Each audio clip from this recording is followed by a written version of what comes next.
नमस्कार दोस्तों, जय जोहार। मैं कौशल तिवारी और बिहिनिया संध्या में आपका स्वागत है। लोकसभा चुनाव के 6वें चरण की व्यस्तता के बीच कल छत्तीसगढ़ और गुजरात में जो घटना हुई वह हृदय विदारक घटना है। गुजरात में गेम जोन में लगी भीषण आग में 24 लोगों की मौत हो गई, जिसमें 12 बच्चे हैं। तो छत्तीसगढ़ के बेमेतरा जिले में स्थित बारूदी फैक्ट्री में हुए विस्फोट से 1 दर्जन से अधिक लोगों के मरने की बात कही जा रही है। दोनों ही घटनाओं में यदि कुछ कॉमन है तो वह आम लोगों की मौत या फिर उनके संचालकों का राजनीतिक पहुंच रखना। आप हैरान हो जाएंगे कि किस तरीके से राजनीतिक पहुंच के चलते लापरवाही बरती जाती है और लोगों की जान के साथ खिलवाड़ किया जाता है। राजकोट में तो जिन लोगों के नाम सामने आ रहे हैं वे गृह मंत्री अमित शाह के सबसे करीबी लोगों में से। इस गेम जोन के संचालक युवराज सिंह सोलंकी ने घटना के बाद पुलिस या प्रशासन से इतला करने की बजाय फरार हो गए। बेहद अफरा तफरी का माहौल है और कहा जा रहा है कि कई लोग बेहद ही गंभीर हालत में अस्पताल में भर्ती हैं। तो दूसरी तरफ बेमेतरा में जो बात सामने आई है कि इस फैक्ट्री को लेकर हमेशा ही लापरवाही की खबर आती रही है। बारूद फैक्ट्री है यह और 1988 से इसका निर्माण शुरू हुआ और 1998-99 में इसने प्रोडक्शन शुरू किया। कहा जा रहा है कि मध्य प्रदेश के धाकड़ नेता रहे सुंदरलाल पटवा के दामाद और उनके रिश्तेदारों की यह फैक्ट्री है। डायरेक्टरों में जो नाम है वह अजय चौधरी, आलोक चौधरी, ये रिश्तेदार बताए जा रहे हैं। इसके अलावा जो टेक्निकल सलाहकार हैं SN सिंह, ये कभी कोल इंडिया में रहे हैं और एक्सप्लोजिव और कोल के ये एक्सपर्ट माने जाते हैं। तो NIT से पास आउट आदेश जैन भी एक डायरेक्टर है। इस स्पेशल ब्लास्ट नाम ही है इस कंपनी का, स्पेशल ब्लास्ट। तो सुंदरलाल पटवा के करीबी लोगों की इस फैक्ट्री में कल सुबह अचानक शनिवार को विस्फोट होता है।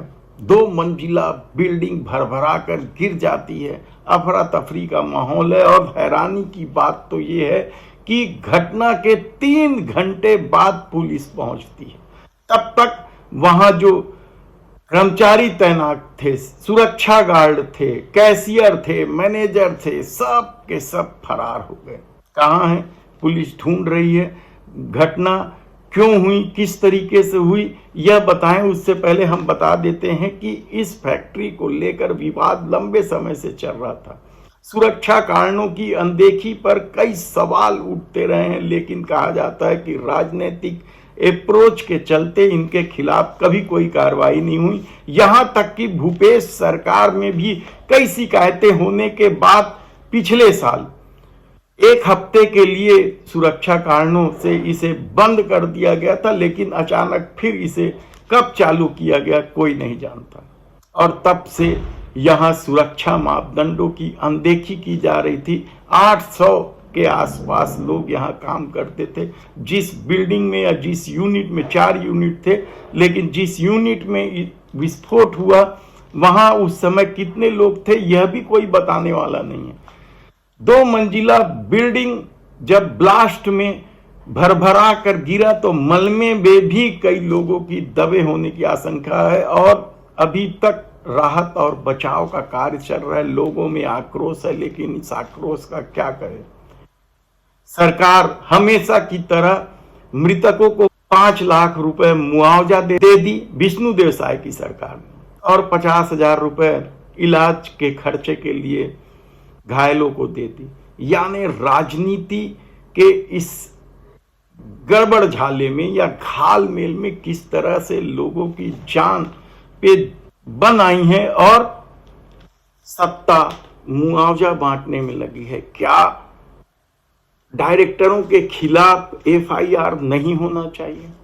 हालांकि कांग्रेस इस मामले में हमलावर है, क्योंकि पिछले साल भूपेश सरकार के दौरान ही सुरक्षा कारणों का हवाला देते हुए इसे एक सप्ताह के लिए बंद भी कर दिया गया था, लेकिन उसके बाद भी सुरक्षा व्यवस्था नहीं सुधरी थी।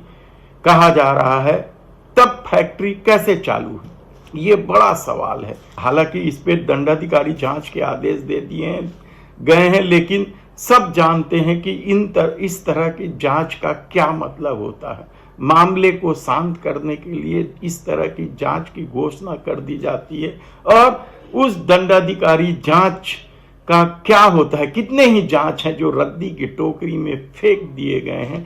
तब ऐसे में सवाल ये है कि क्या राजनीतिक और पैसे के पहुंच के आगे सत्ता भी नतमस्तक है, प्रशासन भी नतमस्तक है।